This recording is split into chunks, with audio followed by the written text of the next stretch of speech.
So you're on the road. What is yeah. your go-to, like, what is your pre-show ritual?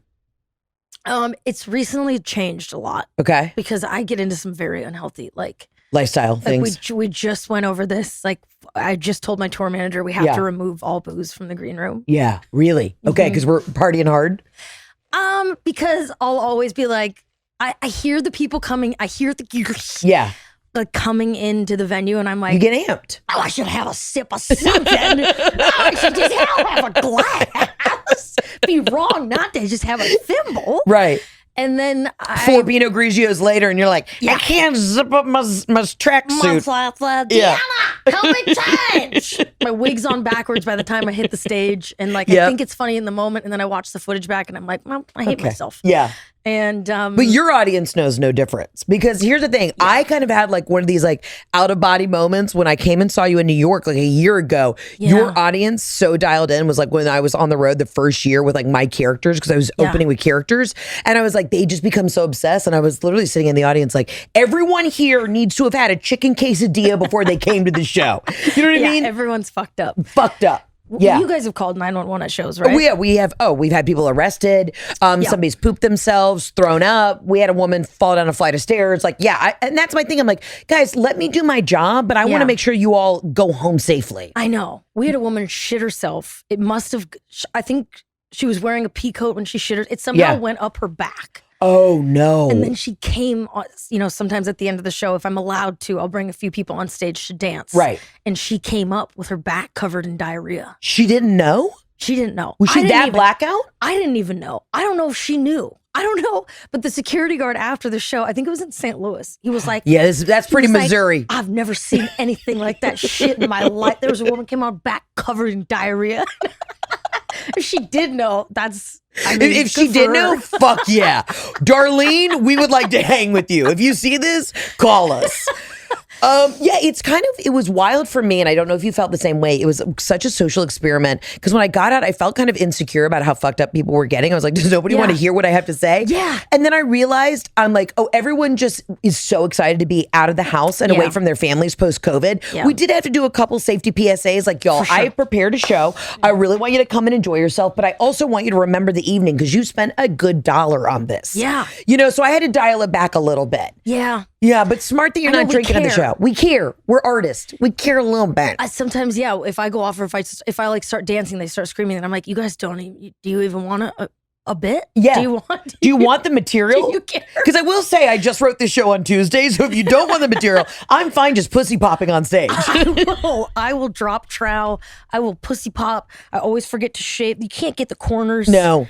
Are you rocking full bush these days? I was till a couple days ago. Oh, really? Okay. Yeah. Nice. I've been talking up a couple slices. Okay, let's talk about it. I didn't even get through my pre-show ritual. I'm sorry.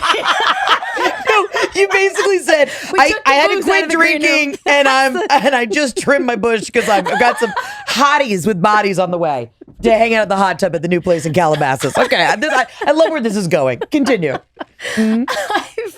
The pre-show ritual: get there at 5, sound check, set list, hair, makeup, and then like there's 30 minutes like start pacing right before I go on. Panic I attack run time. around. I do like 20 squats. I do 20 push-ups. Yeah.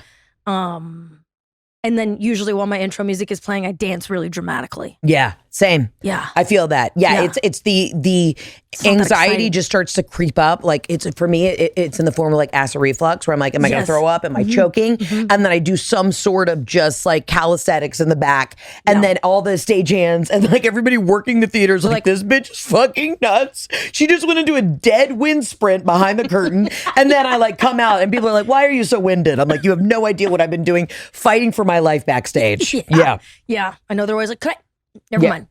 She's doing something. Okay, let's talk about these slices. You're back in the dating scene. Yeah. Okay, what are we looking for? I'm an absolute yenta. I love putting people together. So what are you looking for?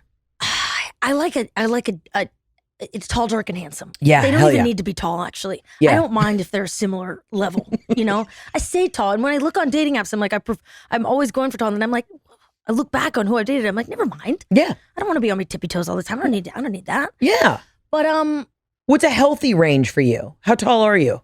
I'm 5'5". Okay. All right. 4 and some change. Yeah. All right. Fantastic. So could be into a short king. I just, came out of the 3 years with a woman. Right. It's been exactly a year now. Okay. And been talking to only men. Think I could probably date a woman again, but yeah. I don't know. I got to the point where I really missed men. I missed the simplicity and the stupidity, and it got very hard being with a woman.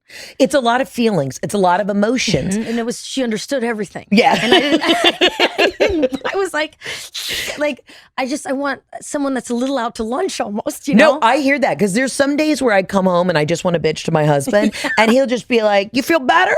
And I'm like, I do actually. I don't want you to solve the problem. I don't want you to give me solve it. Don't you reason with me. No. Just be like, okay, you good? You want to go, get a freaking martini or some ice cream? And I'm like, that's it. Thank you. Thank you for just listening for 2 seconds. You've trained Jeff properly. I really have. I really have. Yeah. And then other days it backfires where I'm like, why aren't you giving me the answers to the universe? He's like, pick a fucking lane, bitch. Yeah. What do you want from me? The grass is always greener. It's never quite right, depending on the menstrual cycle as well. Yeah.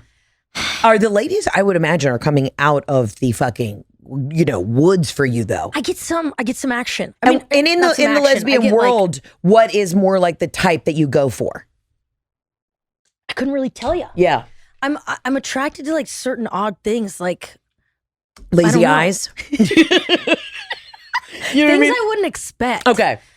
Honestly, like boobs. Yeah, boobs. Why? Okay, so boobs are like feminine bodies because I have a very square figure and broad shoulders. Same here. Gymnast upbringing. Yeah. And so when I see an actual feminine figure, I'm like, that's nice. I can appreciate that. And a set of jugs. I also respect, I think if I were to ever cross over, I definitely think it would be more of a lipstick lesbian moment. Yeah. Like I'd want a set of jugs. I feel that. Yeah. I get that. Something nice to just for someone we can share clothes. Yeah. Oh God. Well, I don't know if I want to be with a beefy bitch. Okay, I'm gonna tell you right now. I prefer. I don't know if I want a woman who's like also like, yeah, you want to iron my button down? Like I can't. I already share clothes with Jeff. It's a lot. Yeah.